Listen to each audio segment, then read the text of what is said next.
మాన్యత, ఉదాత్తత, విజ్ఞత, వివేకం, ఘనత, గాంభీర్యం ఆయనతో పాటుగానే సభామందిరంలోకి పాదం పెట్టేవి.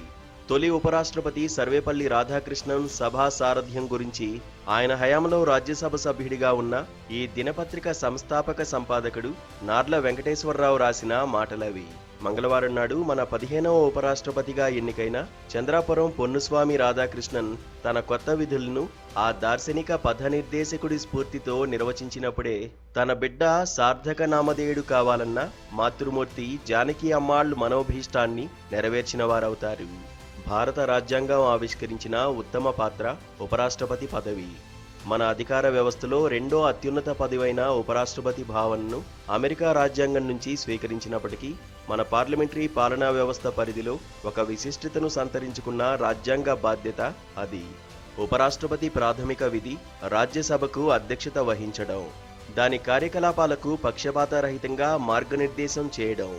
ఈ విద్యుక్త ధర్మాన్ని నిర్వర్తించడంలో సర్వేపల్లిదే సమున్నత స్థానం. ఆయన తర్వాత ఆ పదవిని అధిష్ఠించిన వారిలో ఒక్కరు మినహా తమ బాధ్యతలను ప్రశస్తంగా నిర్వహించిన వారే. 14వ ఉపరాష్ట్రపతి జగదీప్ ధన్ఖడ్ దురదృష్టవశాత్తు తన వ్యవహార సరళితో వివాదాస్పదుడై పదవీకాలం మధ్యలోనే నిష్క్రమించవలసి వచ్చింది.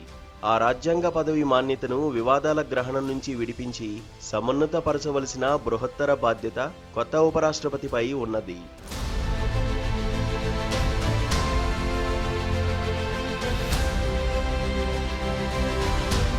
ప్రజలు ప్రత్యక్షంగా ఎన్నుకునే లోక్సభ సభ్యులకు భిన్నంగా రాష్ట్రాలకు ప్రాతినిధ్యం వహించే రాజ్యసభ సభ్యులు దేశ సమస్యలు, పాలనా వ్యవహారాలు, విస్తృత సమాజ సంబంధ విషయాలపై భావావేశరహిత విజ్ఞాన సాధికారతతో సమగ్ర చర్చలు జరిపి ప్రభుత్వానికి సరైన విధాన నిర్దేశం చేస్తూ ప్రజాస్వామ్య పరిపూర్ణతకు దోహదం చేయగలరని మన రాజ్యాంగ నిర్మాతలు భావించారు.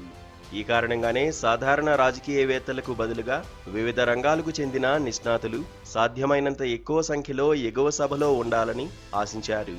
అయితే ఇటీవలి కాలంలో రాజ్యసభ సమావేశాలు రాజ్యాంగ నిర్మాతల అభిమతానికి భిన్నంగా ఉంటున్నాయనేది సామాన్యులు గ్రహించిన సత్యం.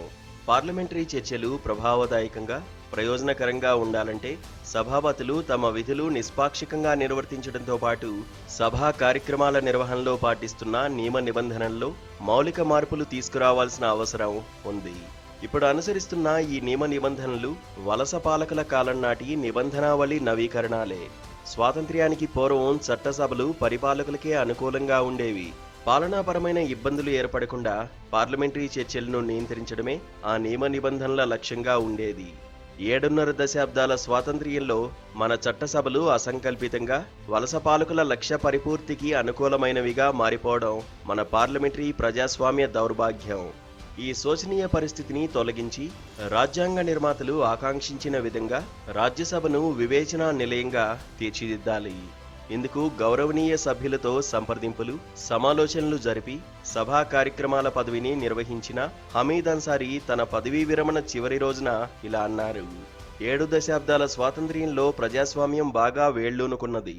ఓటర్లు మరింత అధిక సంఖ్యలో పోలింగ్లో పాల్గొంటున్నారు. రాజకీయ రంగంలో పరిణామాలపై సామాన్యులు విశేష శ్రద్ధ చూపుతున్నారు. అయితే దేశంలో వివిధ స్థాయిల్లో రాజకీయ సంస్థలు పనిచేస్తున్న తీరు ఉండవలసిన విధంగా ఉండడం లేదు. తన కర్తవ్య పాలనలో సిపి రాధాకృష్ణన్ ఈ మాటలను సదా గుర్తుంచుకోవాలి. స్వాతంత్రోద్యమంలోనూ ఆ తర్వాత మన నాయకులు అనుసరించిన భావ సమైక్యతా విధానం మరింత పరిపుష్టమయ్యేందుకు రాజ్యసభ చర్చలు దోహదం చేయాలి.